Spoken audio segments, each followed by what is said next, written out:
Pedro e Rodrigo. Sim. Ok. Pedro, diga qualquer coisa. As armas e os barões assinalados, cada ocidental praia lusitana, por mares nunca dantes navegados, passaram ainda além da Taprobana. Nunca se tinha citado Lusíadas neste programa. Fico feliz por isso. Rodrigo. Batem levemente, como quem chama por mim. Será chuva? Será gente? Gente não é certamente e a chuva não bate assim. É talvez a ventania, mas há pouquinho, nem uma agulha bolia na quieta melancolia dos pinheiros do caminho. Quem bate assim levemente, com tão estranha leveza?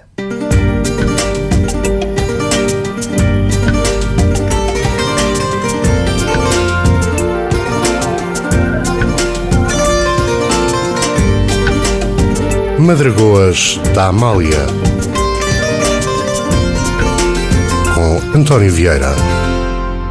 Incrível, devo dizer. Aliás, Balada das Neves, Miguel Torga, já agora. Este programa nunca tinha começado assim, com Camões e Miguel Torga. É engraçado porque normalmente os convidados não sabem disto, mas eu normalmente antes de... Faço uma coisa que toda a gente faz, que é testar os microfones, não é? E aproveito esse 1, 2, 1, 2, 2, e antes do programa, antes do jingle, do indicativo do programa, ouvimos sempre o convidado a dizer 1, 2, 1, 2, 1, 2.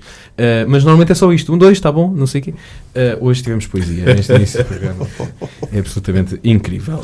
E poesia na voz de quem? De Pedro Correia e de Rodrigo Gonçalves. São eles os meus convidados de hoje. Sejam bem-vindos aqui às Madragoas. É um gosto ter-vos aqui. Para falarmos aqui de um livro, vamos estar hoje a falar sobre este livro que temos em cima da mesa. Chama-se Política de A a Z. É uma edição da Contraponto, um guia para compreender o sistema político português. Já lá vamos. Para já e de forma sucinta, como eu sou eu normalmente costumo explicar isto também aos meus convidados, como eu sou um locutor preguiçoso, um locutor a sério prepararia uma apresentação dos convidados, eu sou um locutor preguiçoso, não me quero dar ao trabalho. Quer dizer, em 2017 já ninguém se dá ao trabalho. E eu sei que está aqui, mas eu sei que normalmente nos livros está sempre aqui uma apresentação, mas eu quero tornar a coisa mais espontânea e quero pedir que de forma sucinta os meus convidados se apresentem. Pedro, vamos começar por si. Funciona bem, como desbloqueador de conversa. Eu acho que sim. Ora, é um prazer estar aqui convosco, nesta rádio que eu tanto aprecio e que ouço tanta vez também, sempre com boa música. Eu fui jornalista, neste momento não estou a exercer jornalismo, fui jornalista durante 30 anos, nomeadamente no Diário de Notícias, no Expresso, no Público. Fui grande repórter do Diário de Notícias e editorialista, editor. E, portanto, fiz política por essa via, através nomeadamente, jornalismo político, também por via da blogosfera. Eu, neste momento, fui fundador e autor de blogs conhecidos, como o Corta-Fitas ou o Albergue Espanhol, e, neste momento, escrevo todos os dias, e escrevo muito sobre política, num blog também muito conhecido, que é o Delito de Opinião.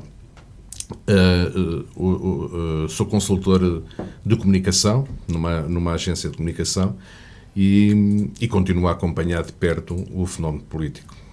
E tens essa ligação à música? Pelo menos eu por vezes vou ao Delito de Opinião e és tu que escolhe uma música por dia quase, ou não? Eu já estou a tratar por tu, desculpa lá. Eu comecei por tratar por você. Acho muito bem, António. Todos os dias, dá pelo menos 7 anos a esta parte, há sempre um separador musical. É verdade. Cai a meia-noite e entra ali o separador musical. Tenho essa ideia, por acaso. Faz parte, é uma das marcas identitárias do blog. Rodrigo, vamos a isso? Vamos a isso. Em primeiro lugar, também é um prazer enorme para mim estar aqui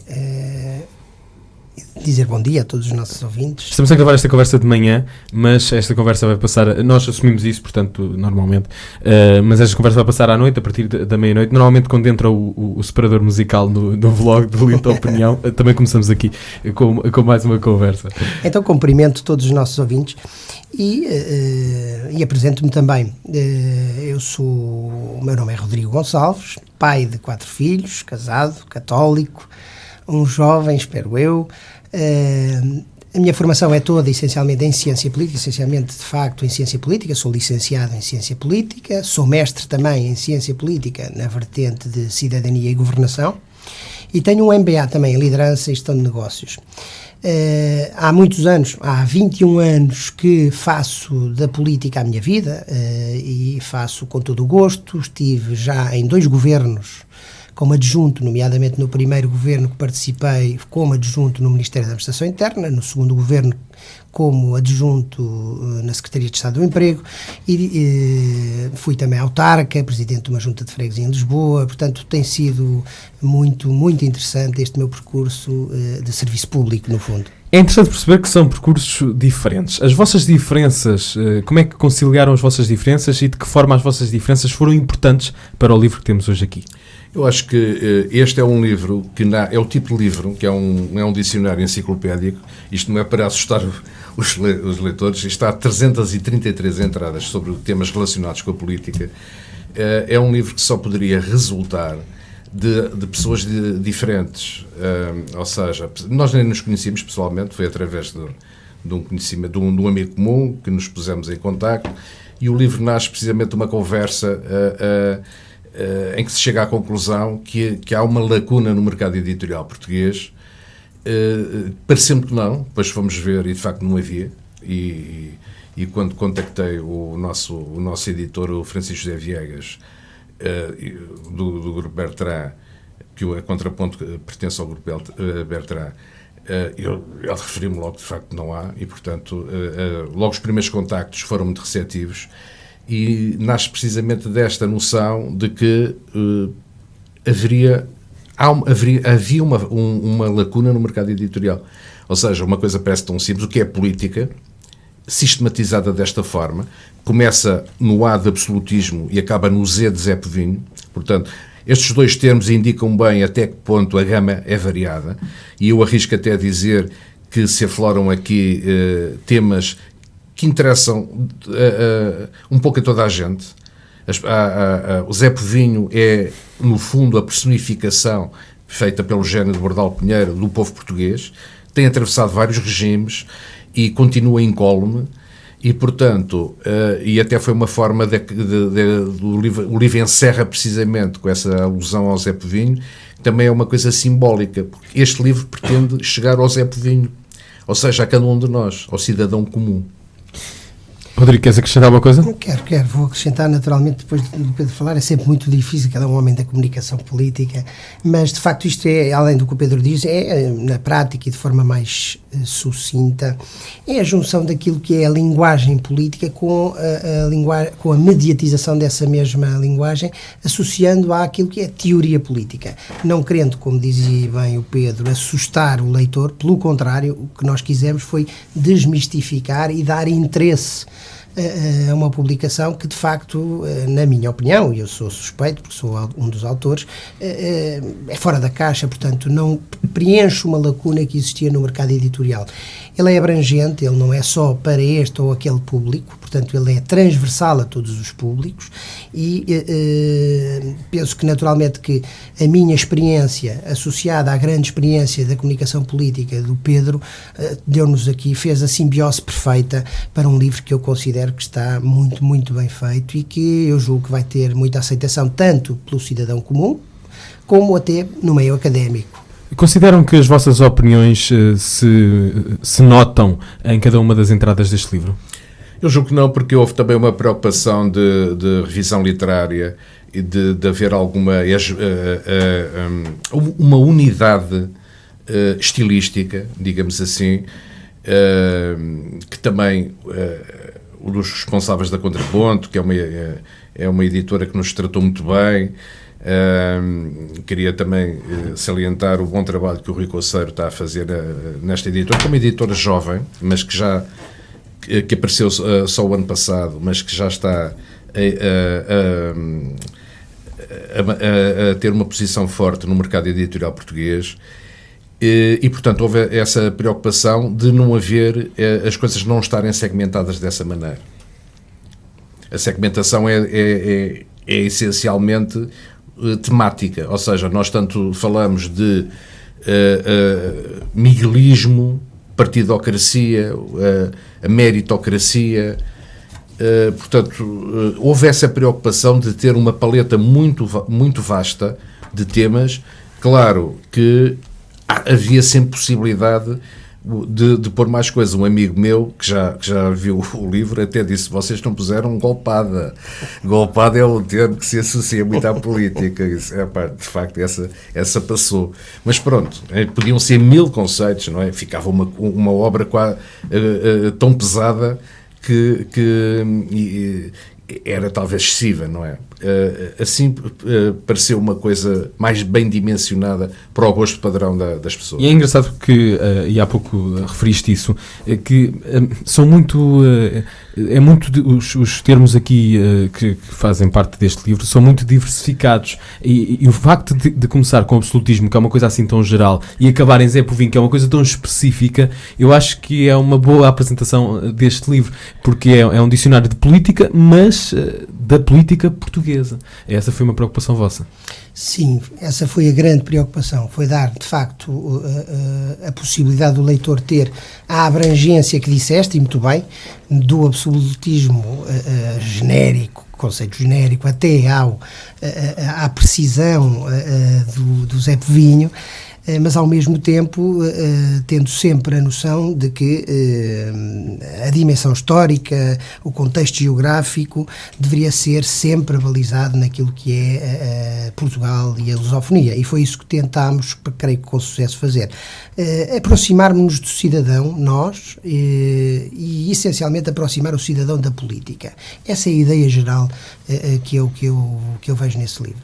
De um livro muito interessante que está hoje em cima da mesa, Política de A a Z, é uma edição, como disse, da Contraponto. Converso hoje com o Pedro Correia e com o Rodrigo Gonçalves, e vamos às primeiras escolhas musicais dos meus convidados. Eles ficaram entusiasmados quando eu lhes pedi para escolher músicas, porque gostam de fado e gostam, já percebi que são os dois amantes também de música. Vamos começar com uma escolha do Pedro, O Abandono, da Amália, e depois uma escolha do Rodrigo, Ó Gente da Minha Terra, Marisa.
Destino que nos amarra,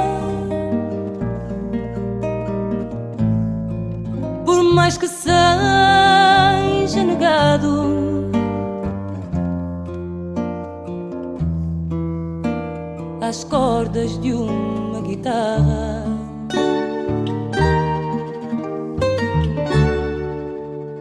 Sempre que se ouve um gemido numa guitarra a cantar, fica-se logo perdido, com vontade de chorar.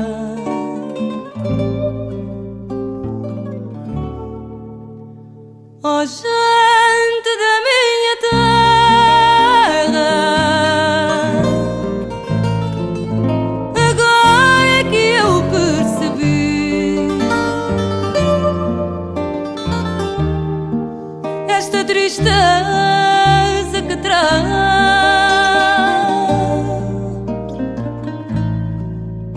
Foi de vós que a recebi.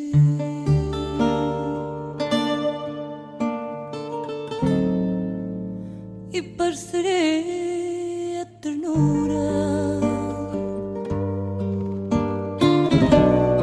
se eu me deixasse embalar. Era maior a amargura, menos triste o meu cantar.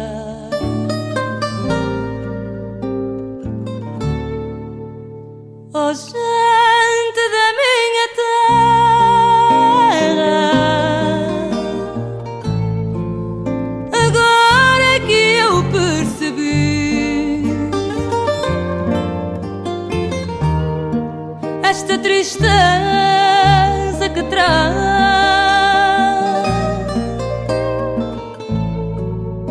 Foi de vós que a recebi.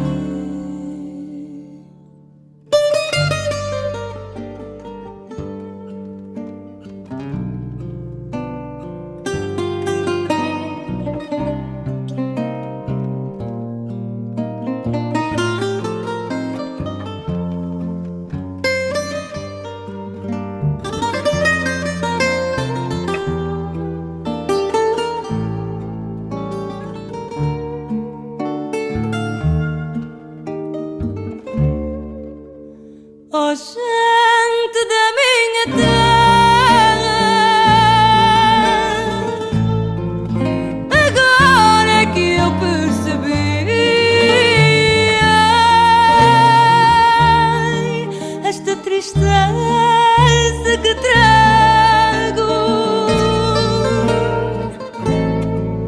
esta tristeza que trago.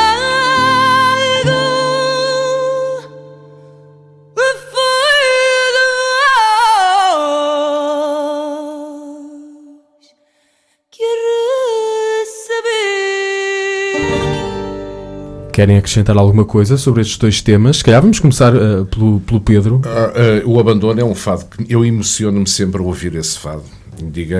É arrepiante e revela também, e por isso eu o escolhi também aqui para a nossa conversa, revela bem também como a política tem a ver um bocadinho com tudo. Ou seja, quando estamos a ouvir este fado, eu nunca o dissocio num contexto político, porque é um fado que foi escrito por tem uma letra de um grande poeta, o David Mourão Ferreira, e que alude aos prisioneiros políticos no tempo da ditadura que estavam no Forte de Peniche.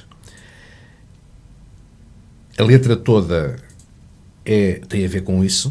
É uma letra que não é está de alguma forma oculto por causa da censura, não é?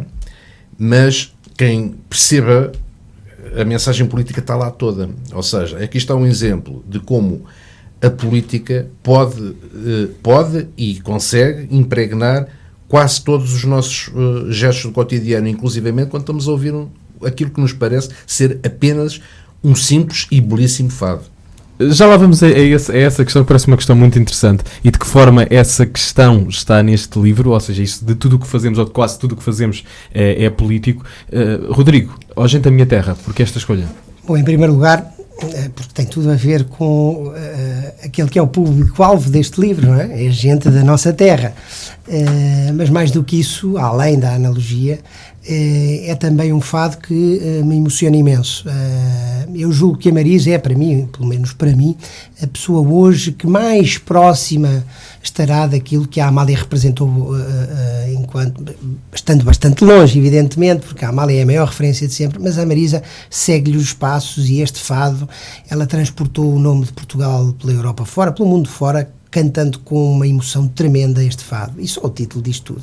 Ó Gente da Minha Terra, não é? Portanto, trabalhamos para eles, servimos para eles, fazemos tudo para eles, para a gente da nossa terra.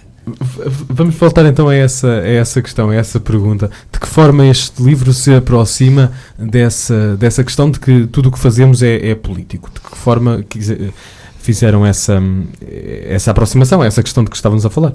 Sem ver com tudo, repare, e este é um dos objetivos também porque esta obra apareceu, é pretender aproximar ou reaproximar, contribuir, ser um pequeno contributo para reaproximar o cidadão da política, nomeadamente os mais jovens, e portanto de uma forma, digamos, que pretendemos que fosse mais aliciante, mais atraente, com estes pequenos textos, cada qual contando ou pretendendo contar uma pequena história.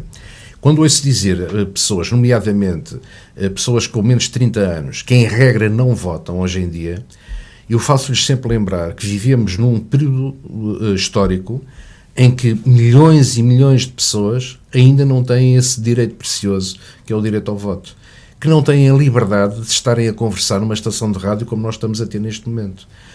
Enquanto eu estou a pensar isto e estou a dizer isto já é pensamento político.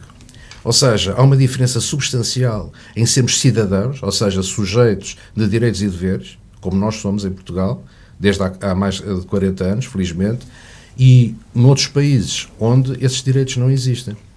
E costumo até perguntar, faço até um teste a uma pessoa que diz, que diz, eu não quero saber nada de política. E depois eu pergunto, preferias viver na Noruega ou na Coreia do Norte? Na Noruega. Acabaste de fazer uma opção política. Mesmo sem estares a imaginar que o estás a fazer, isso já é política. Como é que se explica esse afastamento, os jovens, não sei se por estarem desiludidos com os exemplos das figuras políticas, se são problemas de uma democracia que já tem alguns anos, não é uma democracia recente, começamos a entrar na fase adulta da nossa democracia. A verdade é que os jovens estão cada vez mais afastados da política, pelo menos é essa a sensação que temos, e o senso comum transmite normalmente essa mensagem. Aliás, eu estava aqui a olhar para a vossa entrada de abstenção, e os números da abstenção têm crescido. Eu nem tinha bem ideia destes números. Em relação às eleições para o Parlamento Europeu, por exemplo, em 87 a abstenção foi a rondar os 28%, em 2014 os 67%. É uma diferença brutal. De facto, é uma diferença. Aliás, como é que se explica isto? Eu penso que há várias explicações, mas parece-me evidente. Uma coisa é de facto evidente, é que tem vindo a haver cada vez mais um afastamento do cidadão, principalmente do jovem, da política. De facto é verdade. E a democracia só consegue ser vivida em plenitude quando os seus mecanismos são devidamente descodificados. E um dos mecanismos, ou os mecanismos que nós julgamos que são essenciais de descodificar para que as pessoas se aproximem cada vez mais da política, é essencialmente a forma como se faz e como se comunica na política. O que nós pretendemos aqui é aproximar o cidadão da política, como eu já disse aqui há pouco, dando aquilo, e pode parecer um chavão, mas não é, dando-lhe informação, porque informação é poder. Ou seja, nós ao esclarecermos o cidadão, estamos-lhe a dar a ferramenta para que ele possa, de alguma forma, influenciar a decisão política. Ou seja, ao darmos o tal conhecimento ao cidadão, e este livro tem isso mesmo, tentar dar esse conhecimento ou esse esclarecimento ao cidadão comum, nós vamos permitir que ele, quando faça a sua intervenção cívica, ou através do voto, ou através das escolhas que terá que fazer políticas, as faça mais conscientemente e as faça, não diria de igual para igual com o agente político, mas de alguma forma já que possa influenciar a decisão política. Esta é a ideia meia. Agora, este afastamento tem muito a ver, de facto, com esta necessidade de sermos o mais claros possíveis na ação política. É um problema de linguagem também. Também é um problema. E tem a ver, eu permito-me referir uma entrada que temos aqui, que é a oligarquia, é um palavrão, mas que é descodificado da seguinte maneira: é a concentração do poder político num número muito reduzido de responsáveis que tomam as decisões em circuito fechado, por vezes em estreita associação com interesses empresariais ou influentes clãs familiares que contaminam os partidos ou a máquina governativa. É lá, queres ver que vivemos numa oligarquia? Ou seja, esta sensação de que as decisões não são assumidas pelo soberano, que é o povo. Em democracia política, o soberano é sempre o povo, o decisor último, que não é assumido pelo povo, mas que é assumido por um clã muito reduzido, que em petit comité rasga as promessas eleitorais na primeira oportunidade. E tudo isso contribui para afastar o cidadão da política. Eu diria mais, um cidadão bem informado tem mais hipóteses de aproveitar aquilo que um sistema democrático lhe dá. Portanto, eu acho que aqui a palavra-chave é de facto essa. Além da comunicação política, é a informação, o esclarecimento. Nós, ao darmos isso, estamos a dar ferramentas para que o cidadão possa participar e, ao mesmo tempo, estamos a ajudar à tal reaproximação que é fundamental para a vitalidade da nossa democracia. Isso é fundamental. Muito bem, vamos ouvir mais temas, mais fatos. Vamos começar agora com Povo Clavas no Rio e depois Trova do Vento que Passa, Adriano Correia de Oliveira. Mais escolhas dos meus convidados, Pedro Correia, Rodrigo Gonçalves, autores desta Política de Ásia.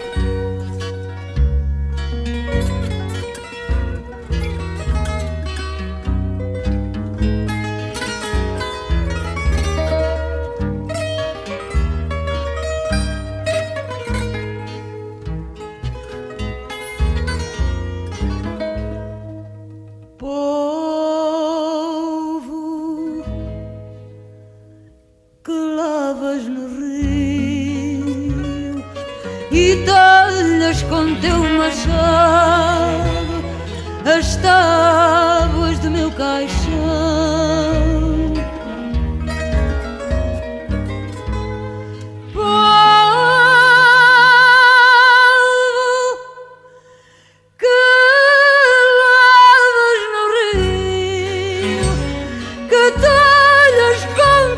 machado as tábuas do meu caixão.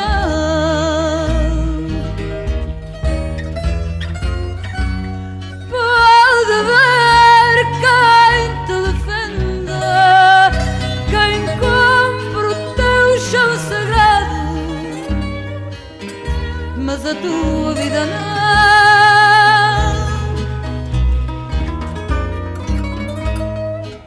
Fui ter a mesa redonda, beber em malga que esconda o beijo de mão em mão.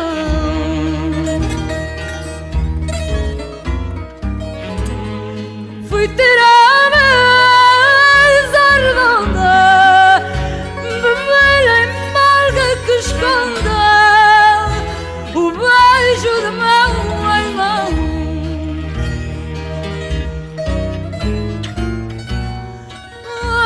Era o vinho que me deste, água pura, fruto agreste,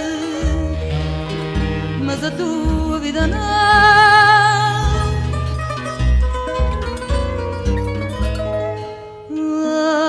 Aromas dores e de lama, dormi com eles na cama, tive a mesma condição.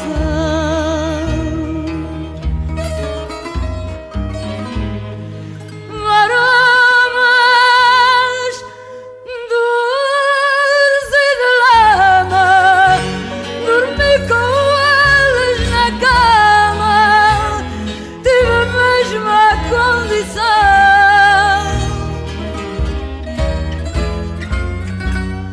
Povo, povo, eu te pertenço, deste-me alturas de incenso, mas a tua vida não.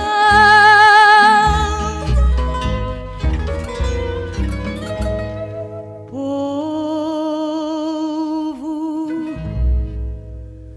que lavas no rio, que talhas com teu machado as tábuas do meu caixão.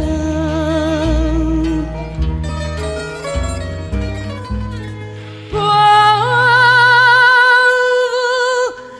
que lavas no rio, que talhas com teu machado as tábuas do meu caixão.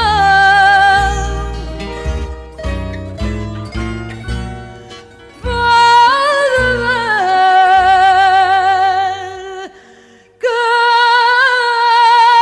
te defenda, quem compre o teu chão sagrado, mas a tua vida não.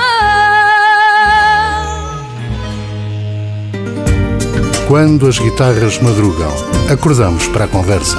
Madragoas da Amália.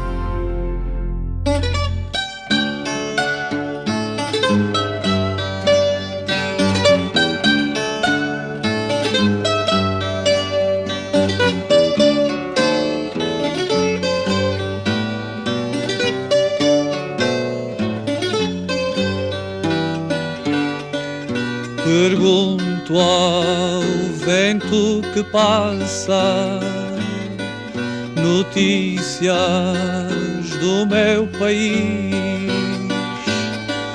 e o vento cala a desgraça, o vento nada me diz, e o vento cala a desgraça, o vento nada me diz.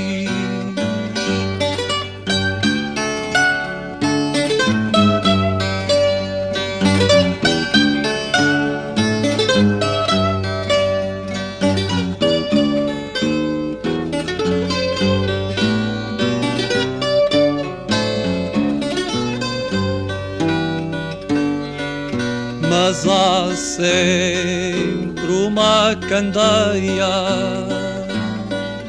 dentro da própria desgraça. Há sempre alguém que semeia canções no vento que passa.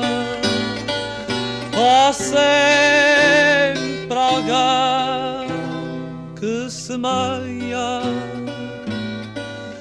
canções no vento que passa.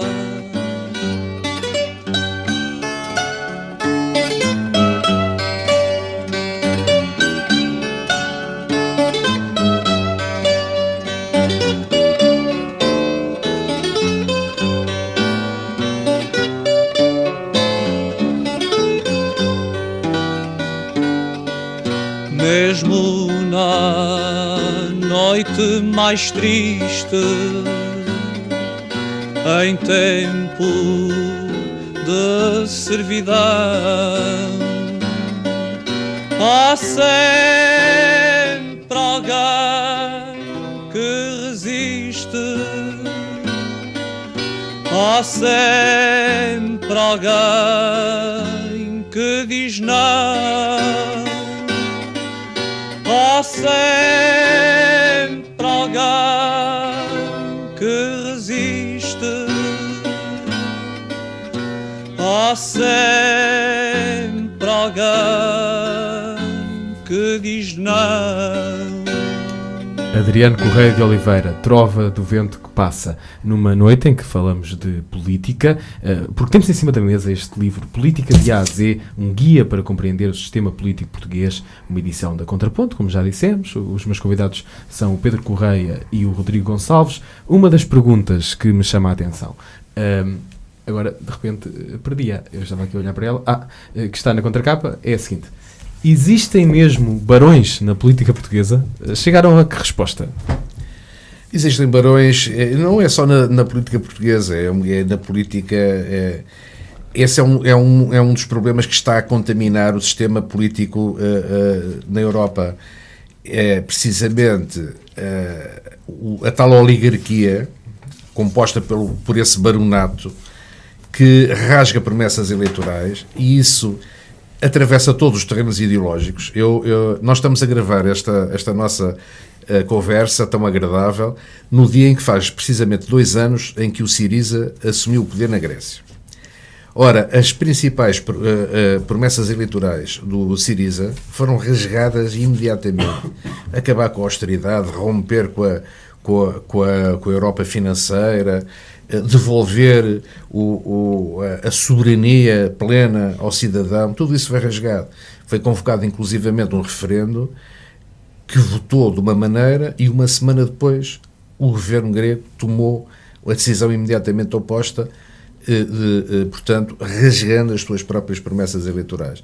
Estou a falar de um caso que acompanhámos, que é um caso bastante recente, e isto também, casos como este, que se multiplicam, contribuem muito para este divórcio que já falámos entre o cidadão comum e o decisor político. E isto pode conduzir a democracia por maus caminhos, isso por caminhos do nacionalismo, da xenofobia, do populismo, foram todos caminhos que conduziram a Europa a 3.000 anos de guerra. Nós por vezes não temos a noção que vivemos num continente que tem sido há 70 anos um oásis de paz, de prosperidade e de progresso. Mas nenhuma destas conquistas está definitivamente garantida. Há, aliás, uma certa ingenuidade de achar que, por não termos vivido até nestes últimos anos em guerra, a guerra nunca mais virá. Isso é um pensamento muito ingênuo. Sim, eu penso que nós hoje, no mundo global em que vivemos, temos que perceber que tudo tem um preço.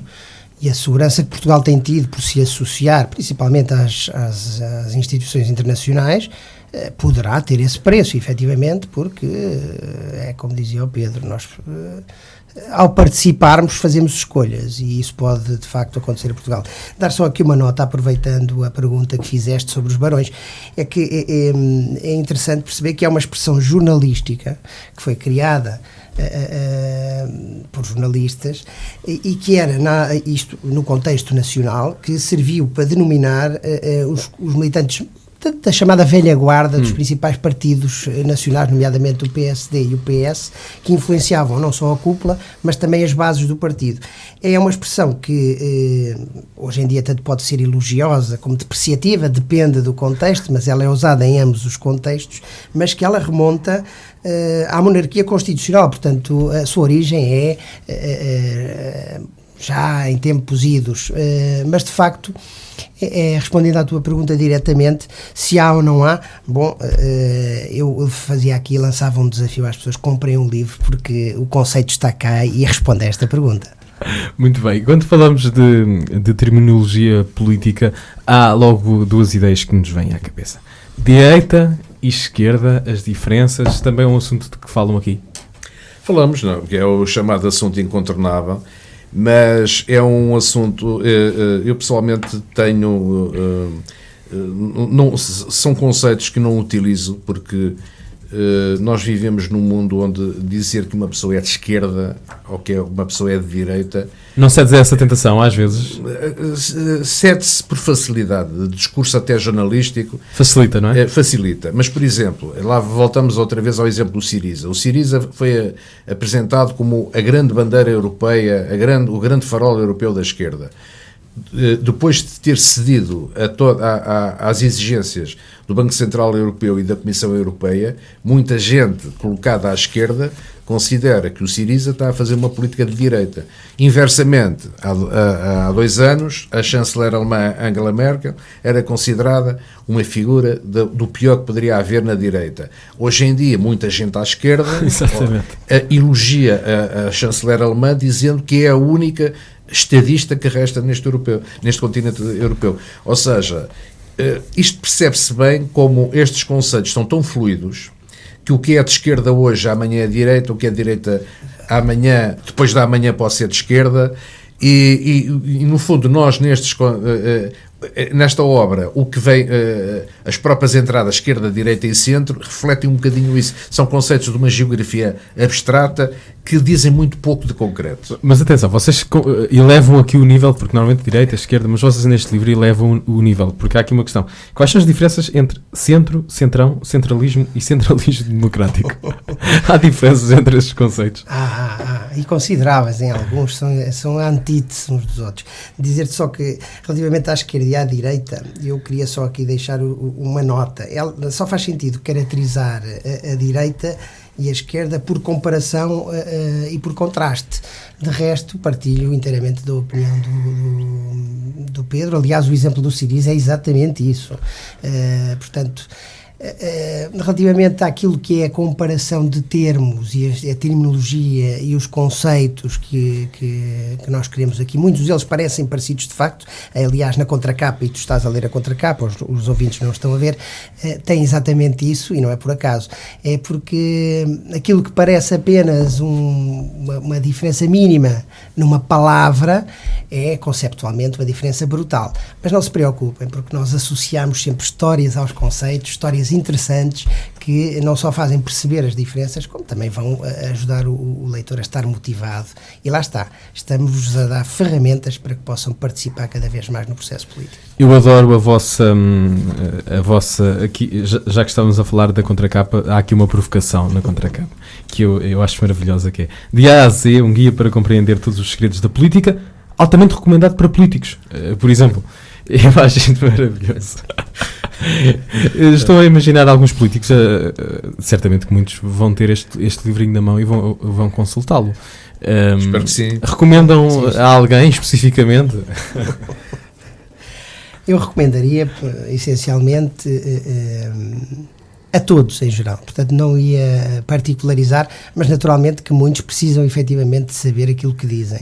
E isto essa provocação será com certeza nesse contexto. Mas eu espero que pelo menos 80% da nossa classe política não necessite só porque tem que aprender o que aí diz, não é? Portanto, espero bem que não, porque tratando-se de linguagem política, o que importa de facto é que se percebam, mas principalmente que eles percebam efetivamente muitas vezes aquilo que se diz, em que contexto é que se diz e se deve ou não deve dizer em determinado contexto. Pedro, tens alguma recomendação?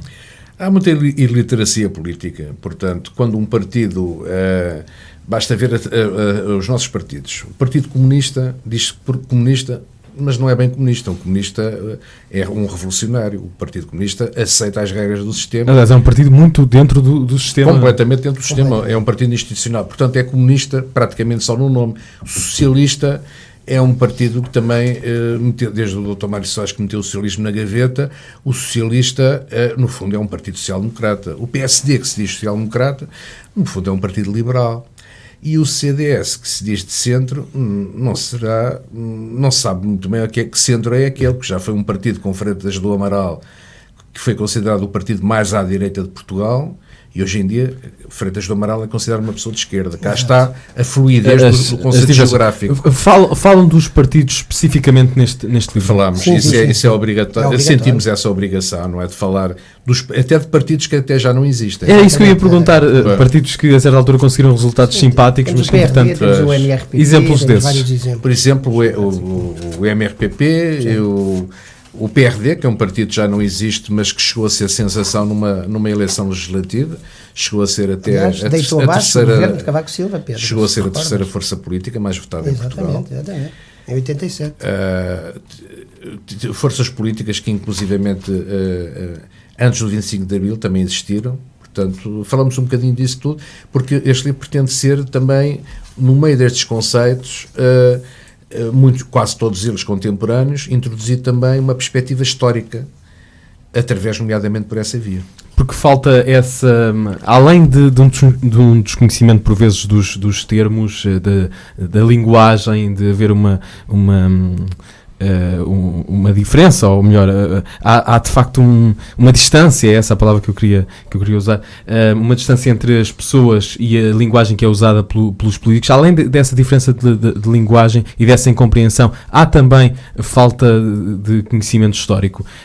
Quando agora da morte de Mário Soares, muitas pessoas foram para... Eu acho sempre que esses questionários e essas entrevistas um bocadinho perigosas, porque pode-se dar uma ideia que não é a ideia real, mas foram para a porta das universidades perguntar quem é que era Mário Soares e havia respostas absolutamente caricatas. Há esse desconhecimento da parte do jovem, essa falta de consciência histórica e de conhecimento, basicamente. Sim, isso é uma evidência. Portanto, há de facto, aliás, deste um bom exemplo. Eu tive a oportunidade de ver essas entrevistas num canal de televisão, suponho que terá sido no mesmo, não sei, e de facto havia respostas que não eram aceitáveis, considerando que Mário Soares foi um dos responsáveis por aquilo que eu prezo muito, que é a liberdade que temos hoje, mas atenção, esta nova geração nunca viveu, eu próprio sou de 74, portanto já vivi apenas como recém-nascido aquilo que foi a conquista da liberdade, mas as novas gerações têm exatamente esse problema, é a identificação com aquilo que é o valor da liberdade, e isso é fundamental. Também por isso é nosso dever e nossa obrigação informar essa nova geração. Lá está, uma vez mais volto ao foco do livro, dar as ferramentas necessárias para que essa nova geração se aproxime cada vez mais da ação política. A única coisa boa que eu considero, que eu vejo nessa ignorância, também é muito explorada por um certo jornalismo. Sim, era isso que eu queria chegar há bocadinho, porque dá-se assim uma ideia e há uma espécie de... Não queria criticar a classe. Ou seja, nesse tipo de entrevistas há um lado de entretenimento que é explorado e que, pronto. Eu presumo que essas coisas muitas vezes são feitas, e provavelmente se calhar até sei, que essas coisas são feitas fazendo uma triagem dos depoimentos que se conseguem, e depois só aqueles que pretendem evidenciar burrice por parte das pessoas é que são postos no ar. Enfim, como eu ia dizer, a única vantagem que eu vejo nisso é ver mais o público-alvo deste Política da Ásia aumentar, não é? Exatamente, Pedro, muito bem. Estamos mesmo a chegar ao final desta conversa e agora ao espaço, Rodrigo, já... Eu queria aproveitar só para dar... É mesmo para acrescentarem qualquer coisa? Sim, é muito rápido, mas não podíamos deixar passar o seguinte, é que este prefácio é feito pelo professor Dr. José Adelino Maltês, portanto, que é uma referência da ciência política e que aceitou de imediato quando lhe fizemos o convite, viu naturalmente um primeiro draft, achou interessantíssimo e aceitou logo fazer este prefácio. Para nós é muito importante, foi uma pessoa que se empenhou desde o início e que naturalmente também dá força e dá corpo àquilo que é a publicação em si. Já agora, dar mais uma nota, eu e o Pedro pretendemos, em conjunto com a Bertrand, editora, Grupo Bertrand, que tem sido fantástico. Hoje percebo que de facto é importante ter por detrás, um autor ter por detrás gente de competência máxima, como temos o Rui Coceiro, a Ana e a Sofia, com quem lido mais diretamente do Grupo Bertrand, têm sido fantásticos, mas dizer-vos que nós vamos fazer um roadshow por Portugal, em vários, principalmente a ideia inicial é já nas capitais de distrito, mas aqui em Lisboa vamos, com o professor Adelino Maltês, fazer uma apresentação do livro no ISCSP e depois teremos outro... Já há data? Não, ainda não há data, porque okay. Ele amanhã, que é a apresentação oficial do livro, estará no Porto a apresentar o livro dele. Por isso é que não pode estar amanhã, porque nós vamos apresentar amanhã o livro no Corte Inglês às 18h30. A apresentação, aliás, está a cargo do António Galamba e do José Ribeiro Castro, que também queria desde já agradecer o facto de se disponibilizarem a apresentar o nosso livro, mas não podia deixar de dar esta nota. O professor Adelino Maltês reforça muito este trabalho e também agradecer naturalmente à Bertrand, que tudo tem feito para que nós tenhamos as condições necessárias. Eu só queria salientar como mensagem final algo que já disse antes, que é: temos que tomar cada vez mais consciência que só através da política nos tornamos cidadãos de pleno direito, com os nossos direitos, com os nossos deveres, e quando respondemos à tal pergunta que eu fiz há pouco, preferimos viver na Noruega ou na Coreia do Norte, e sabemos responder a essa pergunta, aí já não podemos dizer que estamos dissociados da política. Pedro Correia e Rodrigo Gonçalves foram os meus convidados de hoje. Muito obrigado por terem vindo aqui a este programa. Terminamos com Carlos do Carmo, Um Homem na Cidade, bem a propósito, porque um homem na cidade é um homem político, necessariamente, não é? Política de A a Z, um guia para compreender o sistema político português, edição da Contraponto. É tudo por hoje, meus caros. Obrigado. Agarro a madrugada como se fosse uma criança, uma roseira entrelaçada, uma videira de esperança, tal qual o corpo da cidade que manhã cedo ensaia a dança de quem por força da vontade de trabalhar nunca se cansa. Vou pela rua desta lua que no meu tejo acende o seu.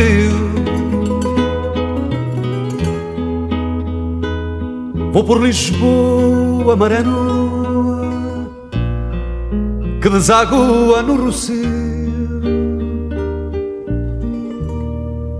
Eu sou um homem na cidade que amanhã cedo acorda e canta, e por amar a liberdade com a cidade se levanta.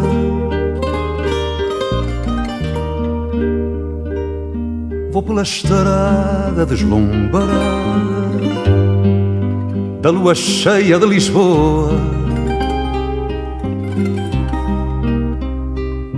até que a lua apaixonada cresça na vela da canoa. Sou a gaivota que derrota todo o mau tempo no mar alto, Eu sou o homem que transporta a maré povo em sobressalto. E quando agarro a madrugada,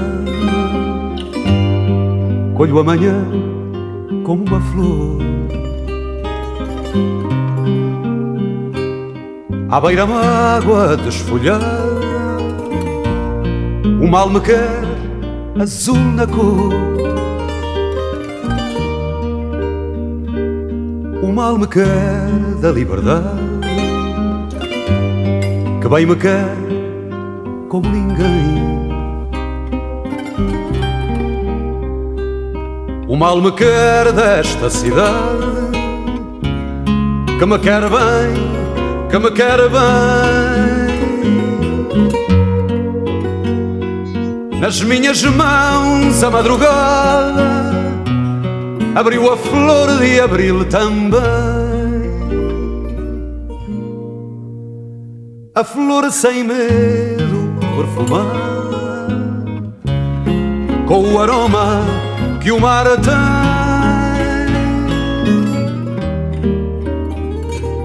Flor de Lisboa, bem amada, que mal me quis, que me quer bem.